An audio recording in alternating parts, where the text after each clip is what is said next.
Okay. Okay, so it's a pleasure as the last talk of the day and keynote, Natalia, and she's going to talk about what if time were ineffable.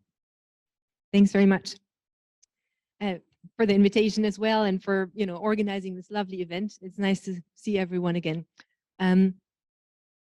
So I'm hoping that everyone can hear me here and on Zoom, and I'm also hoping that when I click forward, people on Zoom can see the next slide. Please let us know if not. Okay, so I'm going to start with a little bit of terminology, terminological stipulations, if you will. I will be talking about dynamic versus non-dynamic views of time. And I'm also going to call the dynamic ones A-theoretic views and the non-dynamic ones B-theoretic views of time. Obviously, that's skating over many complexities, especially in the recent literature. In some ways, this is a stipulation that kind of makes my later tasks a bit harder. So I hope you'll excuse it. What I mean by this is, of course, that these are views that differ over whether time is dynamic in a way that space is not, whether it really passes or flows, or there's absolute becoming. I'm going to be kind of treating all these different models as a package deal. So passage and openness and all that will be, for me, on the A-theoretic side. Okay, so I take them to differ over the question of dynamicity, right? And one way to think about that question, I think, is do the kind of spatial flow metaphors that we find in so many languages, do these correspond to a real process, to something in temporal reality or not? Okay. Now, with this view that I'm about to present, which is work in progress and new, I want to try and get as many details across as I can in the time that I have, but in a way, it's even more important to me to try and get across the motivations that I have for wanting a view like this. So these will be kind of partly autobiographical, like big picture philosophical remarks. Okay. So I was always someone who had, a lot of puzzlement about the metaphysics, including temporal metaphysics. And in a paper in 2018, I kind of formulated or expressed some of that puzzlement. I said there that I don't really know what's at stake in temporal ontology as I was construing it then. And in a way, I would have very much liked to kind of take a even stronger stance where I somehow extend this puzzlement or skepticism to all of temporal metaphysics, including the question of dynamicity. I would have liked that because, well, I'm a huge fan of kind of clearly purely physics-based projects about time.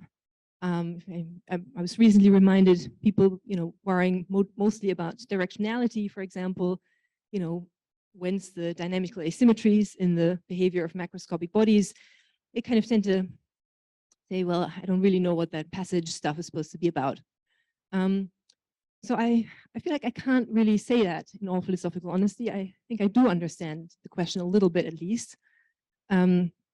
So I feel like that puts me in a sort of dilemma. It's an unresolved tension.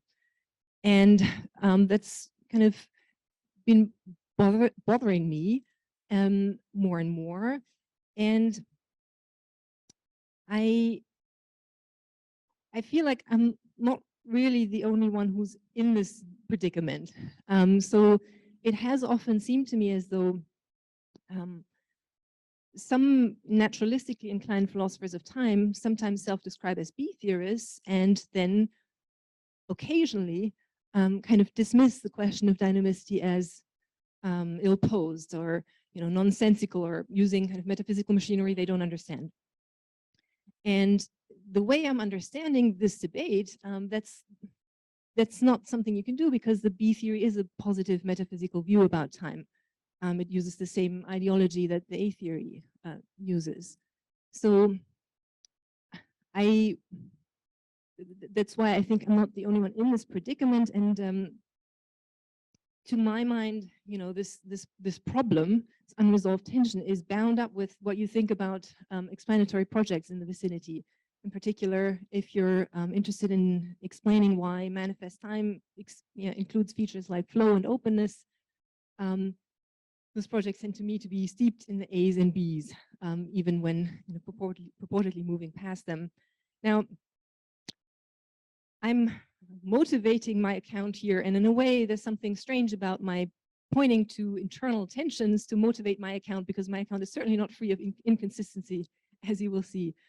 But so about that, I kind of feel like it would be nice, you know, if there is a tension or a contradiction to be grappled with, I would like it to be exposed and acknowledged, and in that way, you know, we can kind of hopefully deal with it in a philosophically safe way. Okay, so now there was always another kind of tradition of thought in metaphysics and philosophy of physics and physics, where people were, to my mind, in a way, kind of responding to exactly this problem. So I have in mind approaches to this whole cluster of problems that claim to find dynamicity or passage within the block universe, within the V theory. And as you can see, that's a very broad church, you know, lots of different kinds of views there. But I think what they have in common is precisely this idea. And of course, I'm calling this tenseless passage. That's just a label. Not all of them use this label. But of course, the idea is to find the dynamicity within the block universe, not just within subjects within the block universe. Okay?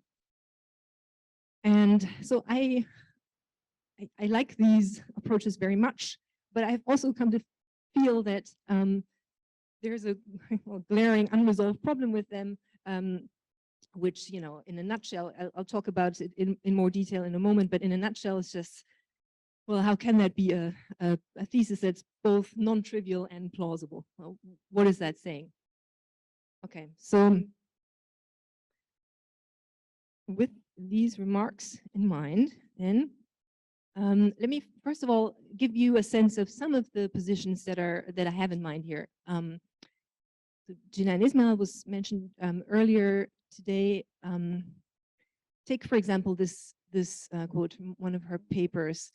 Perspectival structure is recovered in the view of time subspecie eternitatis as explicitly relational. On precise analogy with the spatial case, no structure is lost. Passage, flow, and openness remain as real as the difference between nearby and far away. Yeah, so overall, the lesson is not that B theorists win and A theorists lose, it's that there is no genuine conflict. Similarly, in a recent paper by Carlo Rovelli, he says things that seem to me to put him in this camp. There's talk of local becomings that are weaved to one another by the structure described for the four-dimensional pseudo-Riemannian geometry of general relativity. We can think of reality as a complex web of becoming. And just as a third kind of selection, some of you may remember this saying by Steve Savage, kind of liked, we do not need an animated picture to have a picture of animation. Okay. All right, so what I want to do is, oh, sorry. Also, so apart from the fact that I like them, you know, why might you be interested in trying to rescue TP accounts, tenseless passage accounts? Okay, so very briefly, I think that going back to that explanatory project about manifest time that I mentioned a moment ago, so it has seemed to me as though these explanatory projects where we're basically giving B theoretic accounts of, for example, why A theoretic ways of thinking come about, they all tend to kind of hit a point where they appear incomplete. There's a sort of, you know, point at which kind of looks like we're still missing the essential bit, the whoosh and the whiz. In other words, everything's still missing at some point. Now, I don't mean to say, you know, I think they are incomplete. I like them a lot, but I think there's something strange about this situation. There's a sense in which no matter how much we add, like think Eiger suitably enriched, yeah, or just B-theoretic accounts of this kind, somehow we don't really get closer to our goal. And so what I want to say about this is that, and this is how I understand TP accounts fitting into this explanatory project, is that I feel like seeing the B-theoretic explanation of why manifest times is what it is as complete always kind of required seeing the block universe and hence this whole debate in a particular light. And I think that's what TP is really after. Now I say particular, maybe new light. In a way, I mean to be just making explicit things that I think were always implicit in TP accounts anyway.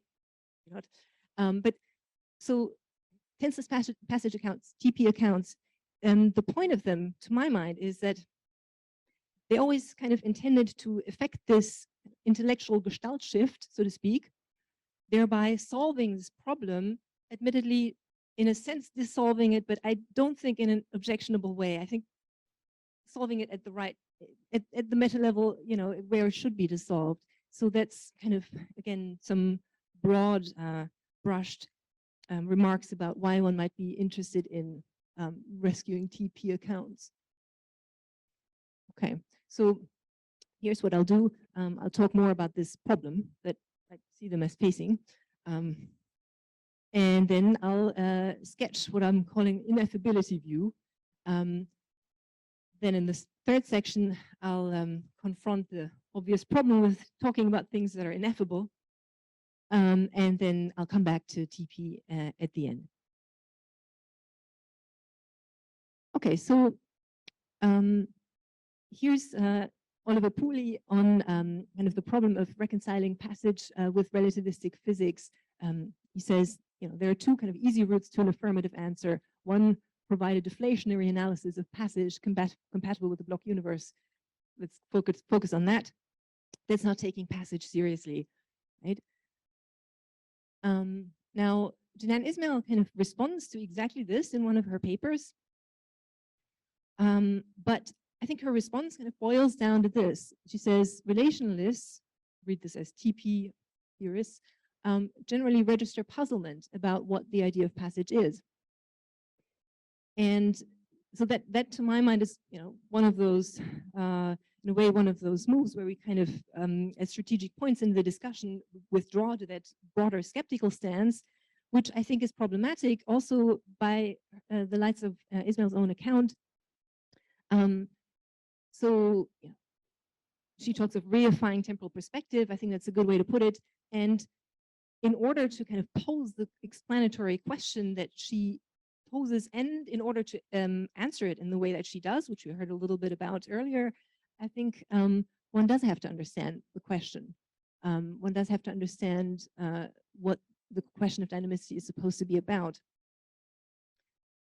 Okay, so in a nutshell, of course, the problem is that if one says things like passage just is temporally perspectival structure, effectively what the Ismail quote earlier seemed to be saying, or passage just is succession, one has a kind of interpretative burden to discharge, namely, well, if temporally perspectival structure and succession just meant what we think it means, the kind of thing that you would think is compatible with the B theory, then what does passage mean here?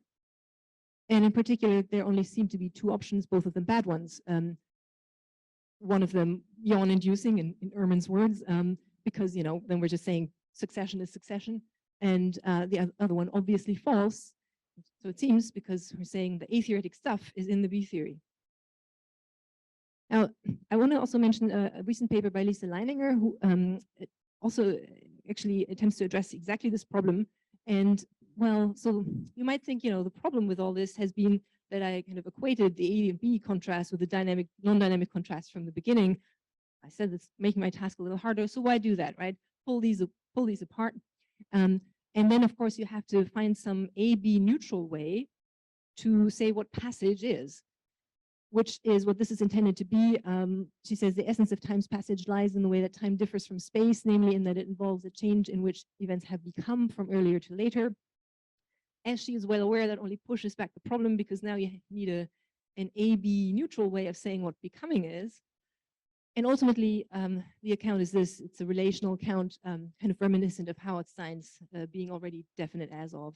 So an event Y relationally becomes or has relationally become with respect to an event X if and only if Y is in or on X's past light cone. And there's some talk of how this kind of gets us the metaphysical privilege that's involved in becoming, but well, it seems to me as though that, you don't really get that, not in the sense intended. It doesn't break the symmetry between times, right? What we get is a multitude of conditions having become with respect to X, become with respect to Y, and so on. So, problem. Now,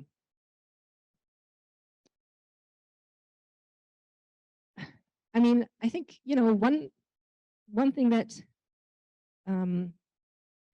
at this point, a real friend of TP might be tempted to do is to go primitive. That is to say, I can't tell you what passage stands for in that slogan, but, explanations have to, or analyses have to come to a stop somewhere, right? And in a way, I'm sympathetic to that. Maybe what I'm doing even has some affinity with this. But I think as a complete response, it's a little, it's a little unsatisfying because, the TP person is kind of saying, look, it's already there. It's already in the block universe without saying what they're talking about. So it's like, the subject matter of the account is missing. It's like an answer in search of a question, I would say. Okay, so another temptation that I think needs to be resisted, which in a way we already saw, remember the quote by Ismail had this sentence in it, there's no genuine conflict, right? So some TP, friends of TP, again, want to kind of combine the TP account with this skeptical global stance, where, we say we don't understand the question of dynamicity for whatever reason. It's just doesn't outline a substantive theoretical contrast. And I mean, some TP friends do this explicitly, like Steve Savitt or Mauro Dorato, for example. But I think that temptation needs to be resisted simply because, just like the B theory, TP is also incompatible with that stance. For the simple reason that, if you want the two sides to emerge as interestingly compatible, there have to be two sides. Otherwise, it's just one big group of people calling themselves different names for no reason. And there's no way to contribute to that debate because there isn't one. Okay, so the ineffability view then.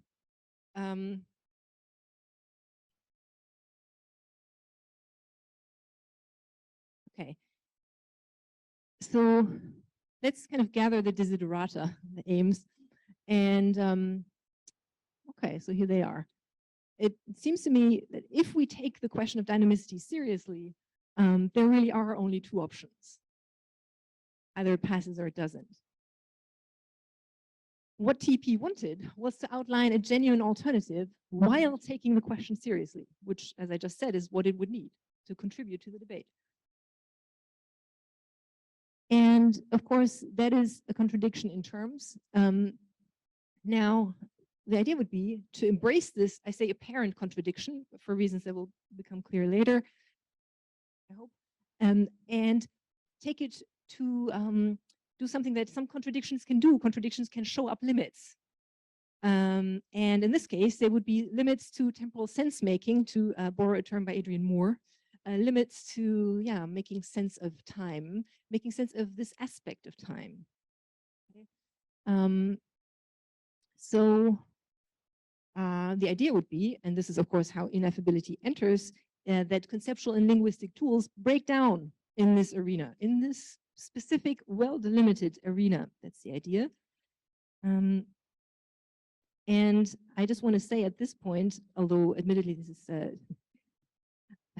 is just a brief gesture, in case it helps, non-Western metaphysics in various different schools, deals in these kinds of things. And the only difference is that I mean to have a view that's a lot less radical because I mean to contain the ineffability bit and direct it merely at this question of dynamicity. Talk more about that later. Okay, so then the view, and now I'm basically going to list kind of bits of the claim, bits of the view, different claims that don't really want to sit together, but that we all want to put together. So the question of dynamicity outlines genuine possibilities for time. First of all, it has to exclude the global skeptical stance, but it has to do a bit more than that, I think, as will become clear. I also want to include that the question becomes salient whenever the nature of time is at issue. Also, kind of to speak to the skeptical stance, I mean in context of inquiry about time, in whichever discipline. The two answers are exhaustive. There is no third way, whereby a third way, I mean a way for time to be, the description of which amounts to an answer to the question of dynamicity, a third answer. And of course, finally, no surprise, time is neither. Okay, so as you may have noticed, we're already kind of brushing up against those limits I mentioned. And to kind of soften that appearance of kind of stark contradiction at this point a little bit, I want to say this. This view, so the statements that make up the view, isn't intended as an answer to the question of dynamicity. Just said there can't be one, but as a reaction that declines to give an answer, because an accurate answer would be beyond the conceptual grasp, beyond our conceptual grasp, beyond the conceptual grasp. Okay, so that's the idea. And in short, of course, that means time's nature with respect to this question, or time's nature with respect to dynamicity, is ineffable, i.e. beyond the conceptual grasp. In other words, time somehow outstrips the theoretical resources in terms of which the question can be posed and answers can be formulated. Now, here's an analogy to try and provide some intuitive feel for what's going on here. Okay, so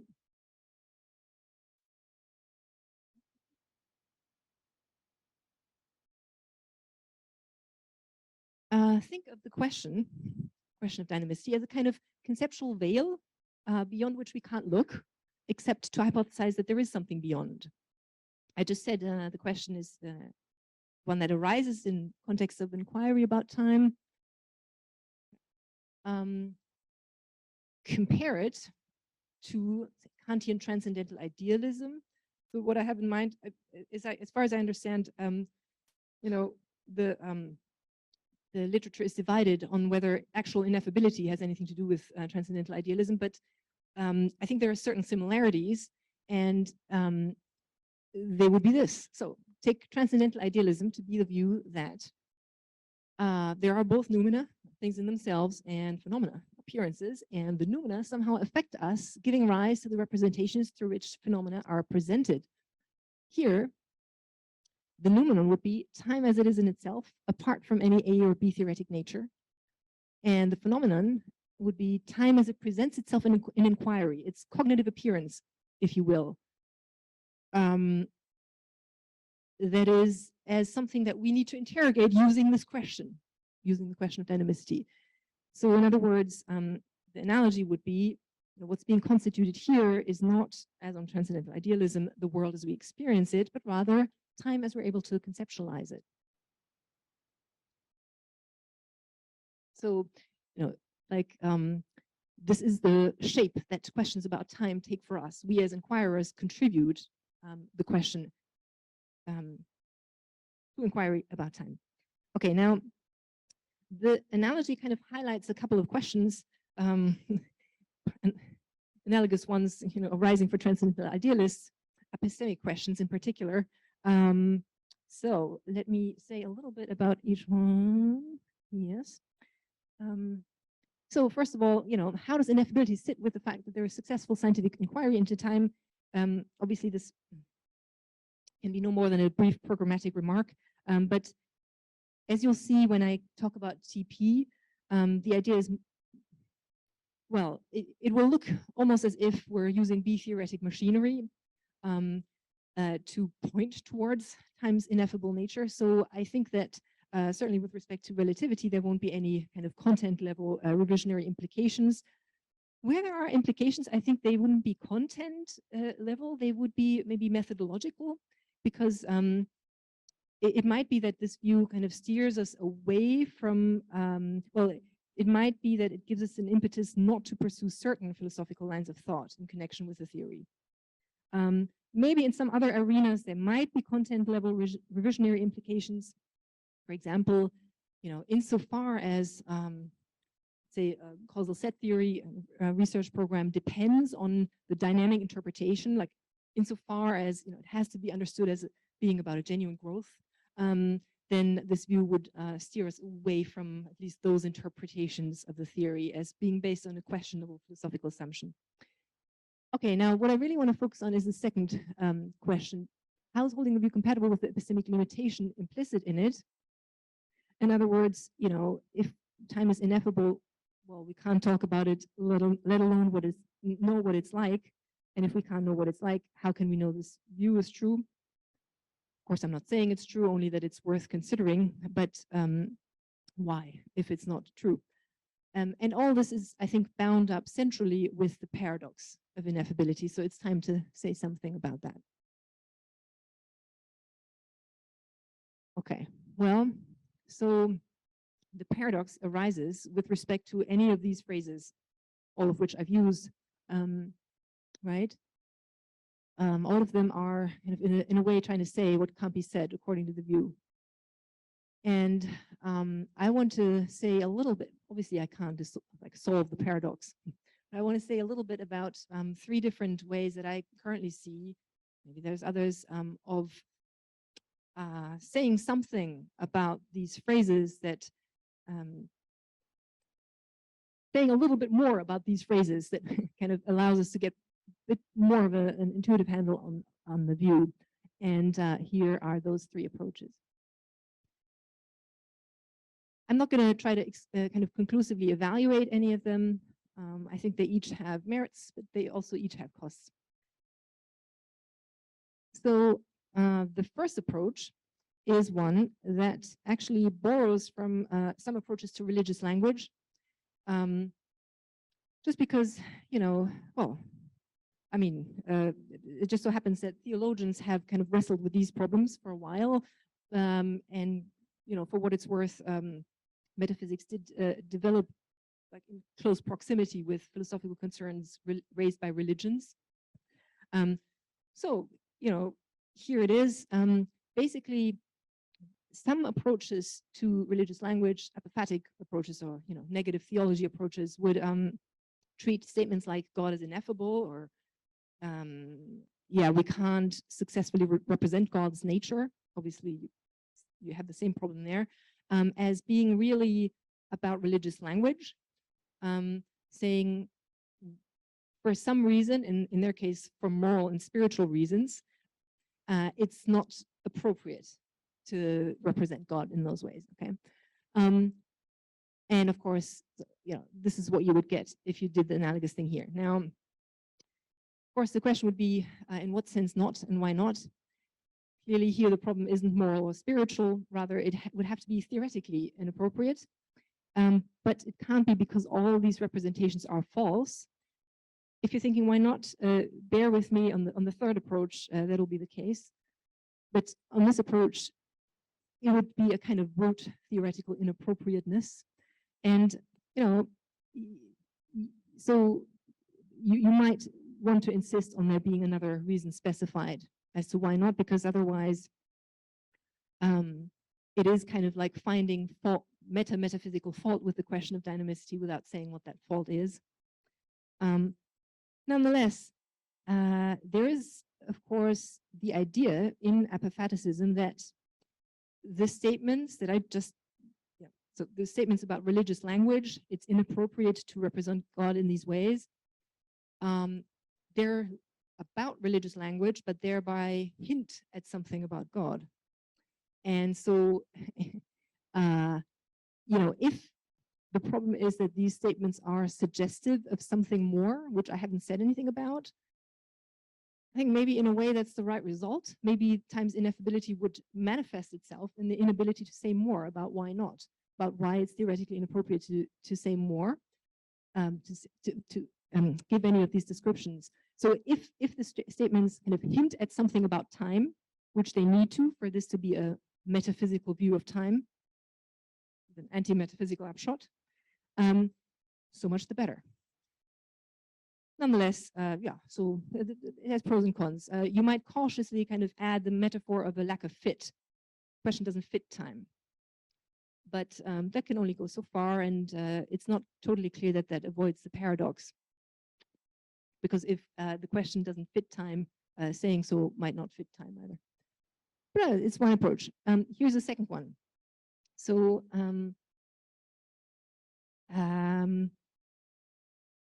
so for Adrian Moore, transcendental idealism is actually a kind of inexpressible insight.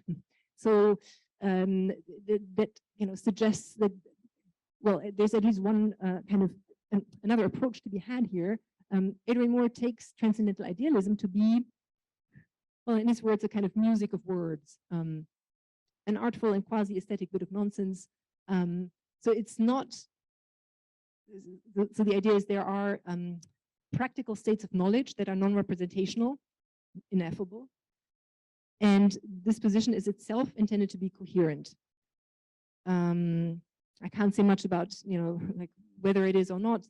The idea is there are practical states of knowledge that are about how to process other bits of knowledge, and those are not answerable to how things are. There's no question of being right or wrong for those. Only of being more or less useful. So on the analogous approach, the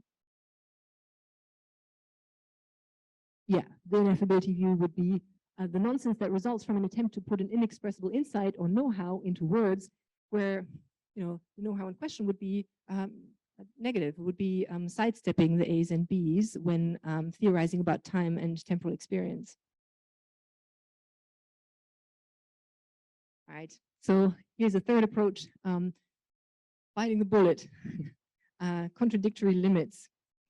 So in a nutshell, this would be a glut theoretic approach, where the self-referential contradiction is embraced and at an ontic level. In other words, there are genuinely inconsistent states of affairs with respect to this issue. The phrases I italicized earlier.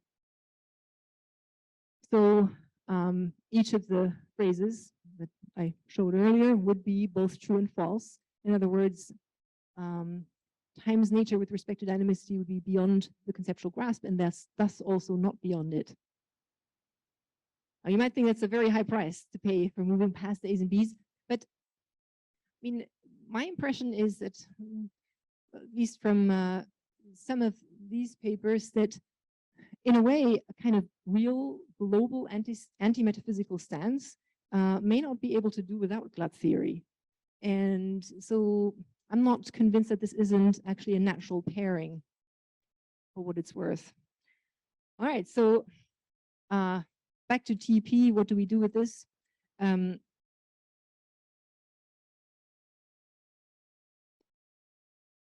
So I'm thinking the TP slogan, passage just is succession, which kind of got me started on all this, right? Shouldn't really be understood as a, strictly speaking, an identity statement at all. Rather, its meaning has to be approached holistically.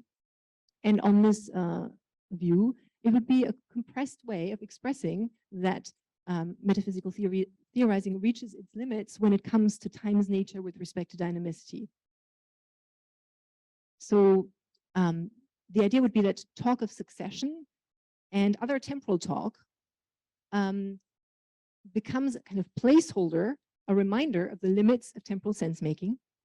And if you're wondering, why then not do this with a theoretic vocabulary? The answer would be because it's more economical not to.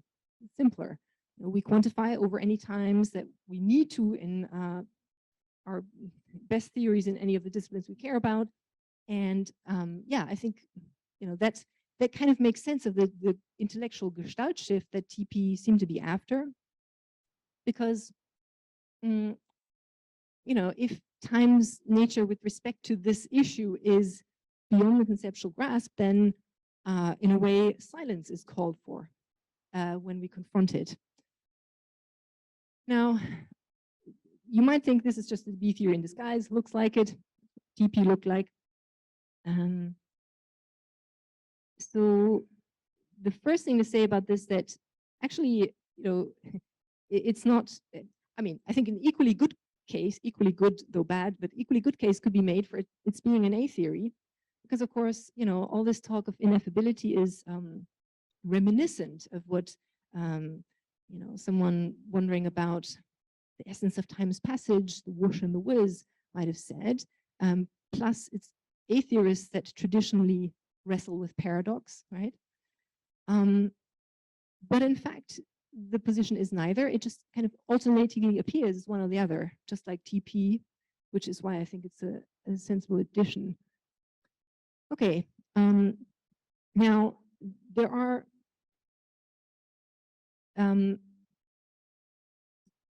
so obviously that there are many friends of TP who may not like this. Nonetheless, well, so let me tell you how it looks, how TP looks with ineffability. Remember Steve Savitz's kind of animation slogan, right? We don't need an animated picture. So one thing that in a relativistic context, someone like Steve Savitt or Richard Arthur adds to passage is that it's a succession of local presence constituted by causal diamonds or Alexandrov intervals of the length of a species present. And that, for example, post-ineffability would be unmotivated because the causal diamonds kind of come into the picture as an answer to the question, if passage is just succession, what is it in relativity a succession of? And I think that kind of just overlooks the prior problem of interpreting the TP slogan to begin with, which the animation insight that Savitt had, we don't need an animated picture, kind of, I think, already contained the solution. If you think it through, it leads to ineffability. So just one more example. So in Rovelli's paper, amongst the things he says is that yeah, relativity doesn't really add or subtract much with respect to the pre-relativistic debate on the reality of time. So he doesn't do this local present thing exactly. He says becoming is local, but he doesn't talk about causal diamonds same way. And yeah, I think this is exactly right. What's astounding isn't that the unfolding is now local, but that we never needed an animated picture. In other words, that there's no sense to be made of distant simultaneity was an important finding. And a fortiori, it means that no ontological weight can be placed there. But the point of TP accounts is that no ontological weight has to be placed anywhere to talk of becoming, which of course is the whole idea with TP and leads back into the problem I started out with. So I think this is a philosophical conundrum, and as far as I can tell, needs a philosophically somewhat radical solution. All right, so my conclusions. Seems to me that TP accounts contain a genuine, somewhat paradoxical insight, and this ineffability view makes that insight explicit. No pun intended. I gave a kind of comparison with Kantian transcendental idealism, with which it shares some similarities, and 3 approaches to understanding the view, in other words, to make sense of the talk of ineffability. Yeah, and that's the upshot. All right, well, thanks very much. Thank you.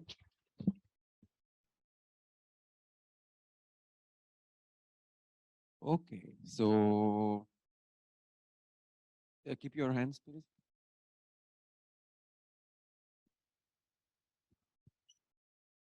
Yes, good one. Thank you. Thank you, Natalia. I agree with a lot. I think that's clear. So one thing I was thinking of the first and third approaches to understanding the contradiction. So I think I'm thinking about the limits of temporal sense making. We might say take the contradictions we get to be maybe not a limit of temporal sense making, but a limit of making sense of it in a language of states, right? So maybe the radical shift we have to make, because I was also thinking, what's the Gestalt shifting to, right? Maybe the radical shift would have to be something like a language of becoming that is not like becoming that can be broken down into, you know, states, right, or derivative of states. And obviously this is dovetailing with stuff I talked about in my talk earlier a little bit. So I was just wondering how, like thinking about and I think actually two is also, but I was still thinking about the first approach when we got to number 2. So thinking about the contradictory limits, I guess my question is the Gestalt shift, what would it be shifting to, and how might you cash out like temporal sense making? Is it maybe just a limit of talking in terms of states and getting those contradictions that way? Thank you. Okay, briefly, three thoughts on that. The overall, I think, response should be, well, I would like to, you know, explore those. I don't know if you're thinking process philosophy or what. It's not obvious to me what the alternative would be. Of course, I'd have to look at those. I'm open to that. You said something about how it links up with what you said about process. So I'll, if it's okay, link it to that for a moment. So I don't see, I mean, obviously I like what you said there. It sounds to me like a TP account, but I don't see how the vectorial instance kind of get you the thing that the A theorist is genuinely after. And for the same reason, I think in the on the phenomenological side, I think that's kind of, I think it's changing the conversation exactly at this level. Now, the third thing was, I'm not sure how much should be said about what it's a shift to, because the whole idea is that it's a shift to, yeah, seeing that we hit conceptual limits when it comes to this problem. And the idea is that that is itself partly due to time. The fault isn't all ours. So therefore it's a view about the metaphysical nature of time, but nonetheless one that puts a stop to analysis there. Thank you. I think I have a big conversation with you too later. Okay. So it's 9 of you and we have less than 20 minutes. So please try to be short. Hi, thank you for the talk. It was really interesting. I was basically just wanted you to say a bit more on the stuff you said right at the end about what the succession was of, and you mentioned sort of causal diamond view and Ravelli's view. And you seem to sort of, I mean, correct me if I'm wrong, but you seem to imply that the ineffability would make those questions redundant in that it doesn't really matter. And I was wondering, I just didn't quite understand why that was, because it seemed to me that especially the causal diamond view is supposed almost building on the ineffability, although they don't do that explicitly, and sort of saying you can have passage at lots of different levels, lots of different scales, which account for the species present and the point presentism in a way that, because you've got this, the passage doesn't need to be this really fixed thing. You can just have this idea of succession in lots of different ways, of lots of different ways of defining the present or time. So would you agree with that? Or are you thinking that there is a different reason for why we should just stop talking about that entirely? I mean, it's not so much that we should stop talking about them. I'm kind of persuaded by criticisms, for example, by Craig and others, that what someone like Steve Savitt was trying to do with them, with those particular causal diamonds, was, well, on the one hand, it looked sort of atheoretic, because why else would you look to relativistically invariant structures like that? Trying to actually make passage happen there. On the other hand, they're of the length of a species present, so that looks like it's a B-theoretic account trying to make tenses psychological. I think, as far as I can tell, I agree that the use to which they have been put is caught in precisely this dilemma. So it's not that we should stop talking about them. I mean, Rovelli also mentions them. It's just, he says, that's one thing you can mean by present. he disconnects that from what you can mean by passage. I think it's a step in the right direction, but of course one that raises further questions. Thank you. Yeah, so on the slide here, you've got times nature with respect to dynamicity as ineffable, i.e. beyond the conceptual grasp. And I was just wondering if there's a little bit of distance between effability and conceptual grasp, right? Because effability is about expressing it in language and conceptual grasp might not be. And I just wonder, you know, is this about words, like expressing it in language, or is there, like, is your view deeper that there's no way of actually grasping it, even in some non-linguistic representational sense? Thanks, that's a great question. I should say, I think on the whole, although I suspect I lean towards the second because I feel pushed towards the second, I haven't made up my mind about that. I don't know. There's a lot of, well, the term ineffable is used in both senses, I think, but you're right that on the face of it has to do with what can't be said. So I want to think more about that. Thank you. Your talk made me think of that, you know, that there's that famous discussion between Einstein and Carnap where Einstein says he fears that kind of sense of flow would forever be outside our grasp. So it's kind of gesturing toward ineffable. And then Carnap says, you know, well, maybe it is for physics, but not for psychology. And so from my point of view, I thought, well, of course, all these tenseless passage theories, they all suck because they all, because you're asking them to explain an aspect of an experience without just straight from physics, which, you know, that's like asking, you know, physics to explain why I'm happy or something, and without psychology. Sorry, I didn't mean to interrupt. Oh, no, that was, yeah. So I think, you know, why yeah, so another option is on the table, which is to go via psychology. Yes. Well, I have nothing against those projects. I think, you know, so interesting. As you know, and as I gestured towards at the beginning, I think those are B-theoretic accounts of why A-theoretic ways of thinking arise. Now, my motivation for this is precisely that exchange, because the way you interpret that exchange in the beginning of the book is, you know, you say, Carnap kind of says, okay, you know, we have this huge explanatory project here. Einstein is pessimistic, Carnap thinks we should do it, so let's do it. Seems to me that that's not what Carnap is saying. It seems to me Carnap isn't worried. He doesn't think there is an explanatory project there. And that's really puzzling by the lights of the current frameworks. Why should that, how can that be? For the reasons you mentioned, manifest time, so different and so on. And I think, well, for Carnap, probably it's because of his particular metametaphysical commitments, you know, which that's one thing you can say, but I think there needs to be some metametaphysical grounding of being able to say, actually, it all fits together. Now, maybe that's wrong. Maybe it doesn't all fit together. And like I say, I like what we can say there, but I think it's interesting to see how we can understand that sense. And I don't think we have yet. That makes sense? Sort of. Thanks, Natalia. I really enjoyed the biographical link to the talk. That was really interesting. And I just want to encourage you to interpret your view as a move biographically towards the A theory. Because what I heard was, you know, TP is contradictory. You know, the normal B theory is going to be, it leaves something, and it leaves something out.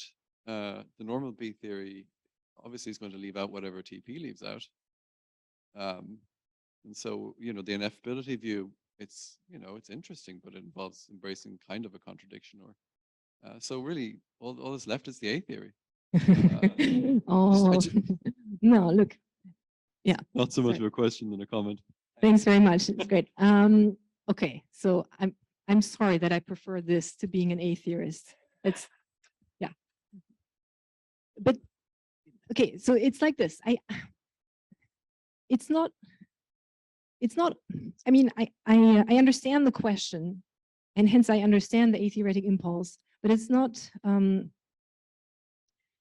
It's not clear to me that this is a fruitful way to theorize about time. For example, because you know, when we're explaining phenomenology, that's precisely what a theoretical explainer should be able to do really well, but they can't. And why can't they? Well, it's not surprising because they're not made of the right stuff. I don't know. It's just an affinity, I guess. Thank you. So I wanted to ask a sort of similar question, actually.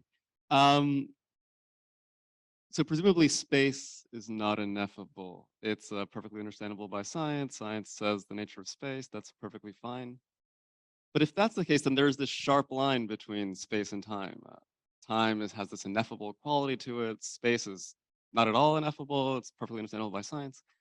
And I think that's definitely tending towards the A theory. There's a sharp distinction between space and time. Space is or time is ineffable, space isn't. On the one hand, that seems in conflict with the relativity, if that there is this sharp distinction, and with the sort of general spirit of spatializing time and everything, it seems much more A-theoretic than B-theoretic. So I wanted to ask about, is there that sharp distinction, and is that worrying? That's great. It's a really good way to push that point.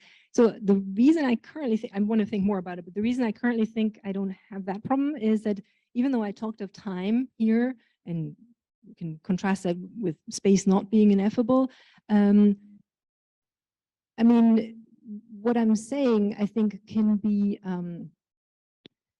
translated into the relativistic context such that yeah, let's say, for example, talk of succession of points along a world line would be, so you know, points being time-like related would be, amongst other things, on the metaphysical side, pointing towards something whose metaphysical nature is ineffable. But other than that, you know, you go on using this talk just as before. There's no change in metric or anything else. So, yeah. Long story short, it's a good one. I need to think about it. Thank you for that. So I'm going to attempt to use my historical knowledge for good. So Kantian idealism, I think, is a really bad illustration of your view for a ton of reasons. Okay. One is that I think the idealism just muddies what you want to say.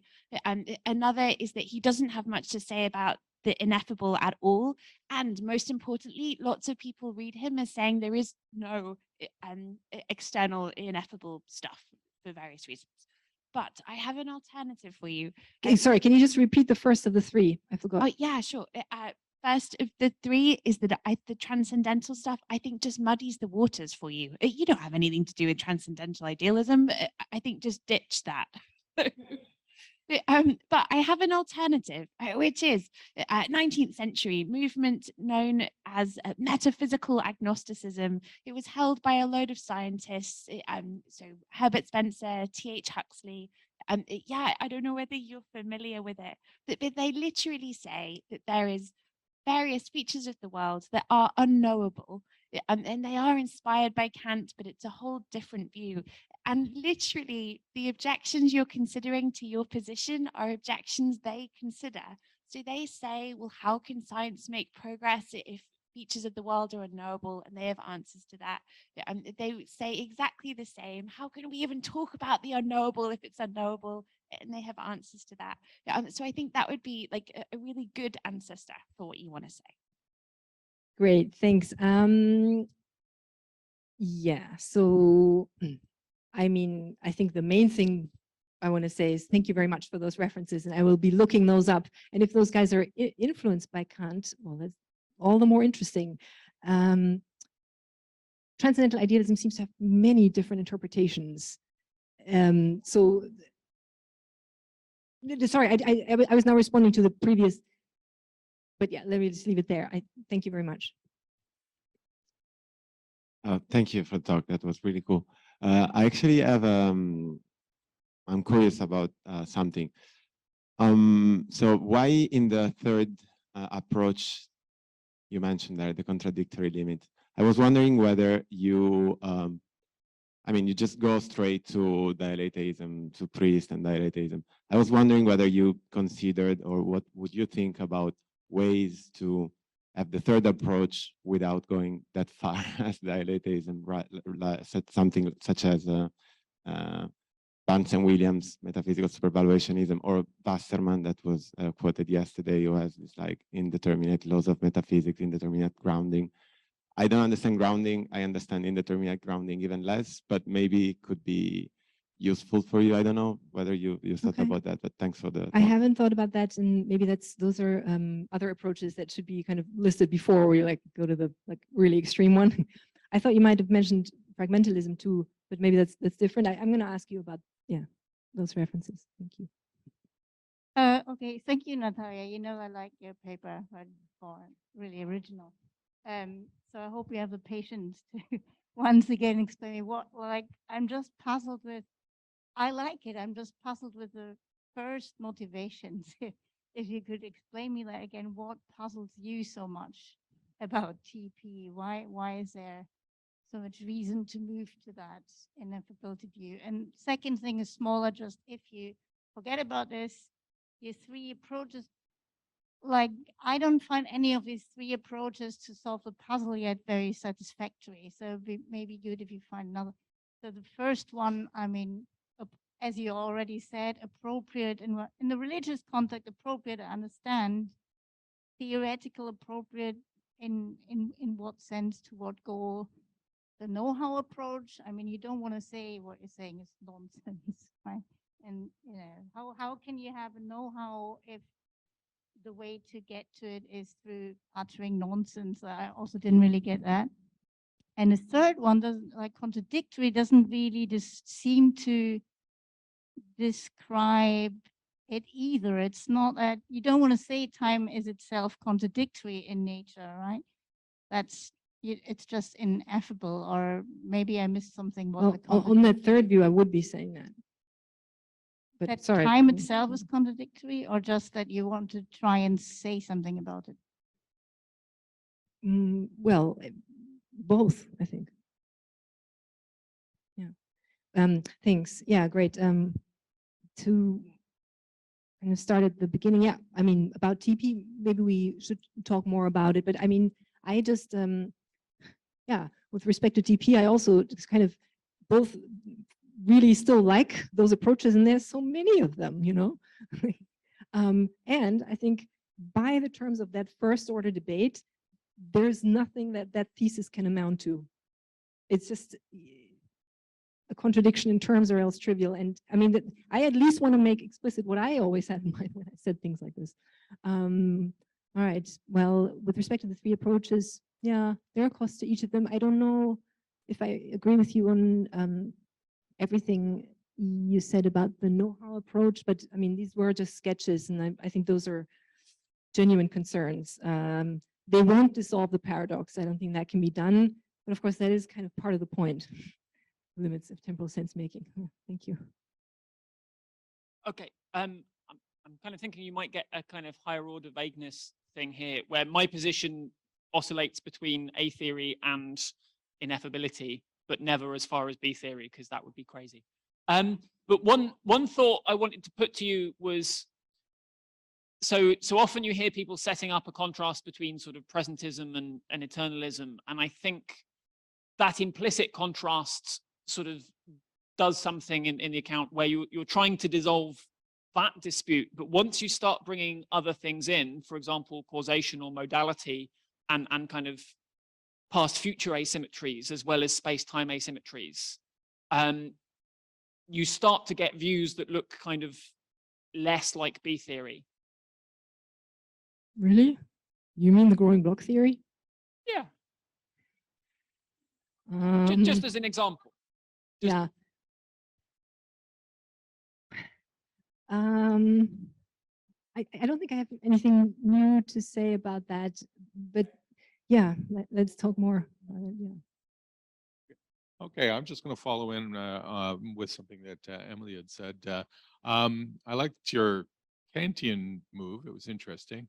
My issue is that there a lot of the A theory folks are looking for the dynamicity in phenomenology, and so I'm not sure if you just retreating to a noumenal sort of understanding of time is going to be satisfactory for those sorts of people who are saying, well, no, dynamicity is in in phenomenology.